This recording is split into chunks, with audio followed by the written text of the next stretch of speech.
বন্ধুরা, মে মাস শুরু হয়ে যাওয়া সত্ত্বেও কি এখনো কি তোমরা তোমাদের জবা গাছের মধ্যে সেইভাবে ফুলকে আনতে পারছো না? কিছু জবা গাছের মধ্যে দু একটা করে ফুল ফুটলেও সেই ফুলের আকার কি দিনের পর দিন এইরকম ছোট হয়ে যেতে আরম্ভ হচ্ছে। জবা বাগানে আসার পর কি তোমরা দেখছো গাছের মধ্যে যেসব নতুন নতুন পাতা বৃদ্ধি হচ্ছে, সেই পাতাগুলো দু একদিনের মধ্যেই এইরকম হলুদ হয়ে গাছ থেকে ঝরে গাছগুলো ধীরে ধীরে ন্যাড়া হয়ে পড়ছে। এর পাশাপাশি কি তোমরা দেখছো গাছের মধ্যে যেসব কুঁড়ি আসছে, সেই কুঁড়িগুলিকে এইরকম হাত দিয়ে ধরা মাত্রই সেই কুঁড়িগুলি গাছ থেকে ঝরে খসে পড়ে যেতে আরম্ভ করছে। গ্রীষ্মকাল শুরু হওয়া মাত্রই যে সমস্ত গাছকে তোমরা কাটাই ছাটাই করেছিলে, সেই সমস্ত গাছের মধ্যে এখনো পর্যন্ত কি সেইভাবে নতুন গ্রোথ আসছে না? এই সময় তোমরা চাইছো ছাদ বাগানের মধ্যে থাকা সমস্ত ডিসি থেকে হাইব্রিড জবা গাছগুলির মধ্যে প্রচুর পরিমাণে ফুলকে আনতে। তাহলে কিন্তু এই সময় আমাদের জবা গাছের মধ্যে বিশেষ কিছু ঘরোয়া পরিচর্যাকে আমাদের কিন্তু শুরু করে দিতে হবে। যেহেতু এই সময়টা আমাদের জবা গাছের মধ্যে প্রচুর পরিমাণে ফুল আনার সময়, তাই আমরা যদি চাই এই সময় আমাদের প্রত্যেকটা জবা গাছকে এই সমস্ত সমস্যা থেকে দূরে রাখতে, তাহলে কিন্তু আমাদের জবা গাছের মধ্যে এই সময় কিছু ঘরোয়া পরিচর্যা এবং ঘরোয়া খাবারকে কিন্তু অ্যাপ্লাই করে ফেলতে হবে। এই পরিচর্যাগুলোকে করার পর তোমরা দেখতে পাচ্ছ আমার প্রত্যেকটা ডিসি থেকে হাইব্রিড জবা গাছের মধ্যে এই পাতা হলুদ হয়ে যাওয়া এবং কুঁড়ি ঝরে পড়ার সমস্যা যেমন বন্ধ হয়েছে, তেমন কিন্তু গাছের মধ্যে একটা কিংবা দুটো নয়, আমার প্রত্যেকটা গাছের মধ্যে অজস্র সংখ্যায় কুঁড়ি এবং ফুলও কিন্তু এই সময় ফুটতে শুরু করেছে। তো আমরা এই প্রচন্ড দাবদাহে আমাদের প্রত্যেকটা জবা গাছকে এই সময় বাঁচাতে কোন ধরনের পরিচর্যাগুলোকে করব এবং কোন ধরনের খাবারগুলোকে এই সময় আমরা আমাদের জবা গাছের মধ্যে প্রয়োগ করলে জবা গাছের মাটি এই সময় ঠান্ডা থাকবে এবং তার সঙ্গে সঙ্গে গাছের মধ্যে আমরা অজস্র সংখ্যায় ফুলকে আনতে পারবো, সেই সব বিষয়গুলিকে তোমাদের জানার এবং বোঝার জন্য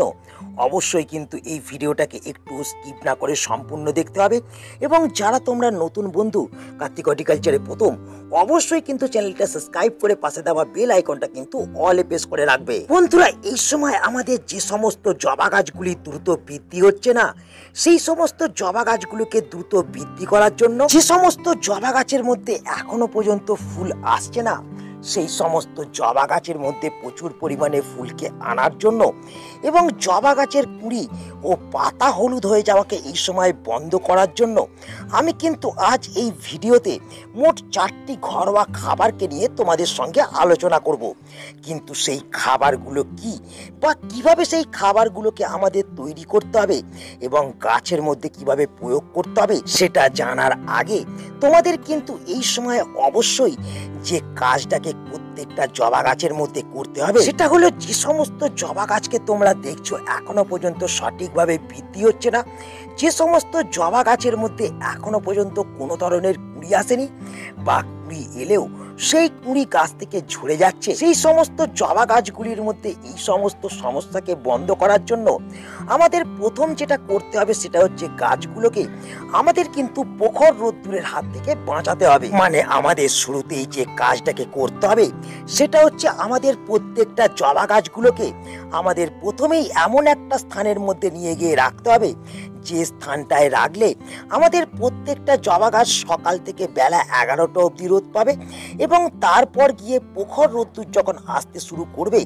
তখন গাছগুলোর মধ্যে ছায়া পড়ে যাবে। এই সময় আমাদের জবা গাছগুলোকে প্রখর রোদ্দুরের হাত থেকে বাঁচালেই কিন্তু হবে না, তার সঙ্গে সঙ্গে আমাদের যেটা করতে হবে এই সময় আমাদের খেয়াল রাখতে হবে যাতে আমাদের জবা গাছের মাটি এই রকম শুকিয়ে না যেতে পারে। তো আমরা যেটা করব, আমরা কিন্তু গাছের মাটি ময়েশ্চার কিন্তু সব সময় রাখবো এবং তার জন্য আমাদের যেটা করতে হবে সকালে একবার এবং বিকালে একবার ভোরে ভোরে কিন্তু গাছের মাটির মধ্যে জল প্রয়োগ করতে হবে। জবা গাছের মধ্যে এই দুটি পরিচর্যাকে করার পর যে ঘরোয়া খাবারটাকে আমাদের জবা গাছের মধ্যে প্রথম প্রয়োগ করতে হবে সেটা হলো বন্ধুরা এটা। তো এই যে জিনিসটা তোমরা আমার হাতে দেখছো, এটা হলো বন্ধুরা কলার খোসা। যে কলার খোসাকে আমরা একটি পটাশিয়াম, ক্যালসিয়াম, ম্যাগনেসিয়ামের সোর্স হিসেবে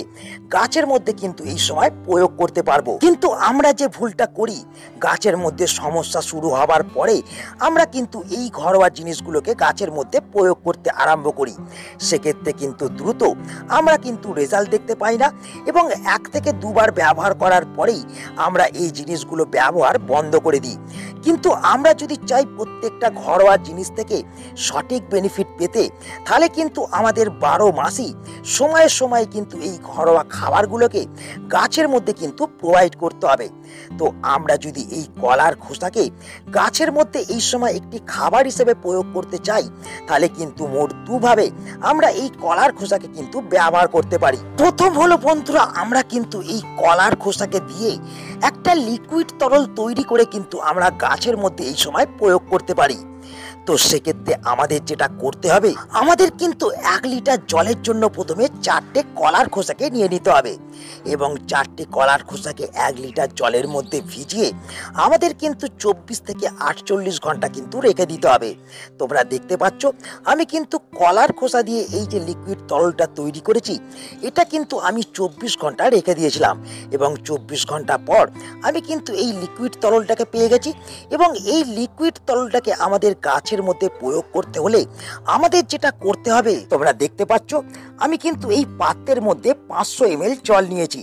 এবং এই 500 ml জলের মধ্যে আমি কিন্তু এই কলার খোসা ভেজানো যে জলটা, সেটা কিন্তু 1 থেকে 1.5 কাপ কিন্তু মিশিয়ে দেবো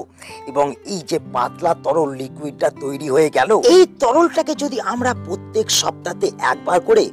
আমরা আমাদের টবের রিকোয়ারমেন্ট অনুযায়ী সকাল কিংবা বিকাল যে কোনো সময়ে গাছের মাটির মধ্যে প্রয়োগ করে দিতে পারি, তাহলে কিন্তু আমাদের যে সমস্ত গাছের মধ্যে ফুল আসছে না, কুঁড়ি আসছে না, যে সমস্ত গাছের কুঁড়ি ঝরে পড়ে যাচ্ছে, সেই সমস্ত সমস্যা কিন্তু নিমেষেই দূর হয়ে যাবে। কিন্তু বন্ধুরা, আমরা যদি এর পাশাপাশি আমরা এই কলার খোসাকে একটু মিক্সির মধ্যে এই রকম গুঁড়ো করে নিয়ে গাছের মধ্যে প্রয়োগ করতে পারি, তাহলেও কিন্তু আমরা সেম বেনিফিট কিন্তু লক্ষ্য করতে পারবো। এক্ষেত্রে আমাদের যেটা করতে হবে, আমাদের জবা গাছের মাটি ময়েশ্চার থাকাকালীন আমাদের কিন্তু গাছের মাটিটাকে এইরকম একটু খুশে আলগা করে নিতে হবে। তোমরা দেখতে পাচ্ছ আমি কিন্তু গাছের মাটিটাকে খুশে একটু আলগা করে নিয়েছি এবং এই মাটি খুশে নেবার পর আমাদের এই যে কলার খোসার গুঁড়ো, এই কলার খোসার গুঁড়োকে প্রত্যেক 10 দিন অন্তর অন্তর আমাদের কিন্তু 2 চামচ করে মাটির মধ্যে ছড়িয়ে ভালো করে মাটির সঙ্গে মিশিয়ে দিতে হবে এবং গাছের মাটির মধ্যে আমাদের কিন্তু জল প্রয়োগ করে দিতে হবে। বন্ধুরা, জবা গাছের জন্য এরপর যে 2 নম্বর খাবারটাকে নিয়ে আমি কথা বলবো, সেটাও কিন্তু আমাদের জবা গাছের নতুন গ্রোথকে আনতে, জবা গাছের মধ্যে পাতা হলুদ হয়ে যাওয়া এবং কুঁড়ি ঝরে পড়াকে বন্ধ করতে এবং প্রত্যেকটা জবা গাছের মধ্যে অসংখ্য সংখ্যায় ফুলকে আনতে বিশেষভাবে কিন্তু কার্যকরী। তার কারণ এই খাবারের মধ্যে আমি কিন্তু নিয়ে নিয়েছি এখানে কলার খোসা এবং এখানে নিয়ে নিয়েছি আমি লেবুর খোসা। বন্ধুরা, আমাদের যে কোনো লেবু জাতীয় খোসা বা মৌসুমী বা কমলা লেবুর খোসার মধ্যে প্রচুর পরিমাণে কিন্তু নাইট্রোজেন, ফসফরাস এবং পটাশিয়াম থাকে এবং এই লেবুর খোসার মধ্যে যেটা থাকে সেটা হচ্ছে সাইটাস, যার ফলে আমাদের গাছের মাটির পিএইচ লেভেলকে এই লেবুর খোসা ঠিক রাখে এবং গাছের মাটিকে অ্যাসিডিক রাখতে সাহায্য করে। তাই আমরা যেটা করব, আমরা এই 2 ধরনের খোসাকে কিন্তু নিয়ে নেব এবং এই 2 ধরনের খোসাকে আমরা রোদের মধ্যে শুকিয়ে মিক্সি গ্রাইন্ডারে দিয়ে কিন্তু এই রকম একটুখানি পেস্ট করে নেব। তোমরা দেখতে পাচ্ছ আমি কিন্তু এখানে পুরো একদম গুঁড়ো করে নিয়েছি এবং এই গুঁড়ো খাবারটাকে আমরা যদি প্রত্যেক 15 থেকে 20 দিন ছাড়া ছাড়া প্রত্যেকটা গাছের মধ্যে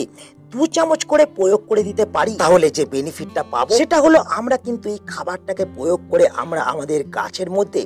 নাইট্রোজেন, ফসফরাস, পটাশিয়ামের যোগান যেমন দিতে পারবো, তেমন কিন্তু ক্যালসিয়াম, আয়রন, ম্যাগনেসিয়ামের যোগানও দিতে পারবো। শুধু তাই নয়, এই খাবারটা কিন্তু আমাদের গাছের মাটিকে এই সময় অ্যাসিডিক রাখতে সাহায্য করবে। শুধুমাত্র বন্ধুরা, আমাদের গাছের মাটির মধ্যে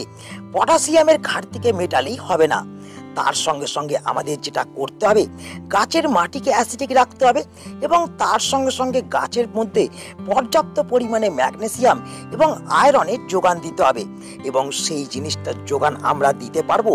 এই যে জিনিসটা প্রয়োগ করে। তো তো এই যে জিনিসটা তোমরা আমার হাতে দেখছো, এটা হলো কফি পাউডার। তো যে কোনো ব্র্যান্ডেড কফি কিন্তু আমরা এক্ষেত্রে নিয়ে নেবো, এবং এই কফিকে নেওয়ার পর আমরা কিন্তু 1 লিটার জলের মধ্যে আমরা হাফ চামচ এই কফি পাউডারকে কিন্তু ভালোভাবে গুলে নেবো প্রথম, এবং গুলে নেওয়ার পর আমরা এই লিকুইডটিকে কিন্তু গাছের মাটির মধ্যে এই সময় প্রয়োগ করব। কিন্তু বন্ধুরা, এই কফি পাউডার মিশ্রিত তরল দ্রবণকে গাছের মাটিতে প্রয়োগ করার আগে তোমাদের যে বিশেষ জিনিসটাকে মাথায় রাখতে হবে, সেটা হলো এই কফি কিন্তু গাছের কোনো খাবার নয়, এটা কিন্তু গাছের মধ্যে একটি ঔষধ হিসেবে কাজ করে। যে সমস্ত জবা গাছের মধ্যে তোমরা এই সময় কুঁড়ি ঝরে যাওয়া এবং পাতা হলুদ হয়ে যাওয়ার সমস্যাকে লক্ষ্য করতে পারছো, এবং কোনো ধরনের খাবারকে প্রয়োগ করেই এই সমস্যার সমাধান করতে পারছো না, সেই সমস্ত ক্ষেত্রে কিন্তু আমরা এই কফিকে কিন্তু ব্যবহার করতে পারবো। তো আমরা যেটা করব, আমরা কিন্তু মাসের মধ্যে মোট 2 বার এই কফিকে কিন্তু আমাদের প্রত্যেকটা জবা গাছের মধ্যে 200 থেকে 250 ml করে ব্যবহার করে দেবো। এরপর দ্বিতীয় যে জিনিসটার প্রয়োগে আমরা আমাদের জবা গাছের মাটিকে এই সময় অ্যাসিডিক রাখতে পারবো, সেই জিনিসটা হলো বন্ধুরা এটা। তো এই যে জিনিসটা দেখছো, এটা হলো লেমন পিল ফার্টিলাইজার, যাকে তৈরি করা অত্যন্ত সহজ। এখানে কিছুটা জল নিয়ে আমরা যদি আমাদের বাড়ির মধ্যে ফেলে দেওয়া লেবুর খোসাগুলোকে 24 থেকে 48 ঘন্টা সেই জলের মধ্যে ডুবিয়ে রেখে দিতে পারি, তাহলে কিন্তু আমরা এই ধরনের একটা লিকুইড তরলকে পেয়ে যাব। এবং এই লিকুইড তরলকে আমাদের ব্যবহার করার জন্য যেটা করতে হবে, আমাদের একটা খালি পাত্র নিতে হবে। পাত্রের মধ্যে কিন্তু কিছুটা প্রথম জল নিয়ে নিতে হবে। তোমরা দেখতে পাচ্ছ আমি কিন্তু এখানে 500 ml জল নিয়েছি, এবং এই 500 ml জলের মধ্যে যদি এই লেমন পিল ফার্টিলাইজারকে 1 থেকে 1.5 কাপ এই জলের মধ্যে মিশিয়ে দিতে পারি, এবং এই জলটাকে আমাদের প্রত্যেকটা জবা গাছের মাটির মধ্যে প্রত্যেক 20 দিন অন্তর অন্তর যদি ব্যবহার করে দিতে পারি, তাহলে যেটা হবে সেটা হলো, যারা তোমরা নতুন বাগানি তাদের কিন্তু এই খাবারটা ভীষণভাবে হেল্প করবে। এই খাবারটা প্রয়োগের ফলে গাছের মাটির পিএইচ লেভেল যেমন ঠিক থাকবে, গাছের মাটিকে যেমন এই খাবারটা অ্যাসিডিক করে তুলবে, তেমন কিন্তু এই খাবারটার মধ্যে একটা সিট্রাস স্মেল থাকার কারণে গাছের মাটির মধ্যে যেসব পিঁপড়ে, কেঁচো, কেন্ন, কৃমির আক্রমণ হয়েছে, সেই সমস্ত জিনিসকে কিন্তু পুরোপুরিভাবে দূর করতে সাহায্য করবে এই তরল খাবারটা। বন্ধুরা, সারের কোটা কিন্তু শেষ, কিন্তু আমাদের যে বিশেষ কারণের জন্য এই সময় এই পাতা হলুদ হয়ে যাওয়া এবং এই কুঁড়ি ড্রপ হয়ে ঝরে পড়ার সমস্যাকে আমরা লক্ষ্য করতে পারি, সেটা হলো পোকামাকড়ের আক্রমণ। যখন আমাদের জবা গাছের মধ্যে এই রকম নতুন নতুন ডগা আসতে শুরু করে, বা সেই ডগার মধ্যে যখন এই রকম কুঁড়ি আসতে শুরু করে, তখন কিন্তু যেটা হয়, আমাদের গাছের মধ্যে মিলিবাগ এবং জাপ পোকার আক্রমণ কিন্তু শুরু হয়ে যায়, যার ফলে আমাদের এই যে ছোট ছোট কুঁড়িগুলো,